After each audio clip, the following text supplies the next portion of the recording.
Quand vous investissez dans des actions sur eToro, votre banquier ne reçoit aucune commission. Mais ne vous inquiétez pas. Après un week-end de ski à Chamonix, un smoothie à la noix de coco et un massage à 4 mains, il finira par s'en remettre. Investissez dans des actions sans payer de commission avec eToro.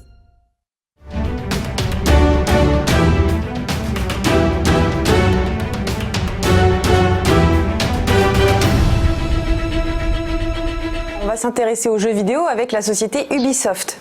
Oui, alors Ubisoft, donc, qui est un éditeur de jeux vidéo, et justement le secteur du jeu vidéo est un des rares secteurs à pouvoir tirer profit du confinement, puisqu'effectivement les mesures de confinement ont conduit les joueurs à consacrer davantage de temps aux jeux en ligne et aux jeux vidéo. Ceci étant, contre-coup, c'est le télétravail finalement a eu des répercussions sur Ubisoft et sur sa capacité à tenir le calendrier de lancement de nouveaux jeux.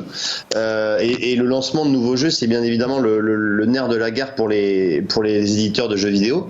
Du coup, le titre, enfin le groupe a publié déjà un chiffre d'affaires en baisse pour son exercice clos 2019-2020, puisque le 31 mars, elle a clôturé son exercice, donc une année de compte, et finalement le chiffre d'affaires est ressorti en chute de 13,6%.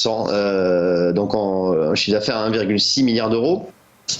Même si récemment donc son jeu phare Assassin's Creed, il y a eu la promotion de ce jeu et du coup ça a permis de booster les ventes, on a tout de même finalement un groupe qui souffre de la crise actuelle. Son concurrent direct Electronic Arts avait lui aussi marqué sa prudence pour l'avenir, et on a certaines incertitudes sur l'avenir justement de ces lancements de jeux vidéo, ce qui pourrait avoir un impact forcément sur les cours d'Ubisoft, même si quand on regarde le graphique, on avait eu un point bas en 2019 avec justement une chute vertigineuse, on s'était bien repris et finalement on a un titre qui fait un peu du yo-yo et qui a du mal à dépasser ses anciens plus hauts, même si on est tout de même sur des niveaux assez acceptables pour Ubisoft, puisqu'on est quasiment au niveau d'avant-crise.